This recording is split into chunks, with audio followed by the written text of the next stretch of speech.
technically, you need to be okay with conflict to build confidence. Of course, it's easier said than done, and I'm not gonna suggest you to turn the tiniest issues into big conflicts and fight constantly with your friends, your significant other, or your boss at work. But there are still a few things you can do. What I would suggest to you is practice speaking up for yourself. There might be an uncomfortable situation, let's say at work. Maybe your boss or your colleague asks you to do something that's outside of your main responsibilities.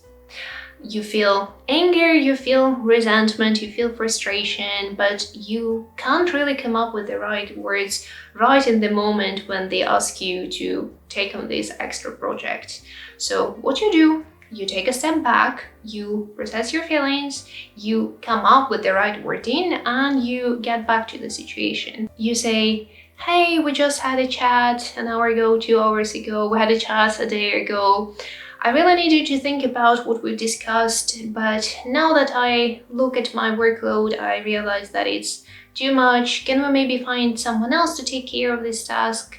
Or can we postpone it? Or let's take a look at our priorities and decide what's more important, what's less important, and how we take it from there. And the same goes for personal relationships. You can tell your friend, your significant other, your parents that, hey, I needed some time to process my feelings. I couldn't really come up with the right wording, and that's what I think of the situation right now. And the more you do it, the more okay you will be with it.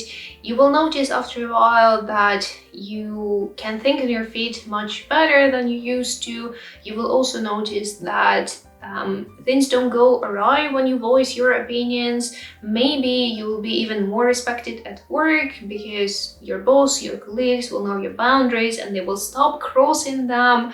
You will also notice that when things do go south, when this smaller conflict turns into a bigger fight, you can still patch things up, and it is not the end of the world. It does not mean an immediate breakup or the fact that you might get fired. It is just a natural part of life.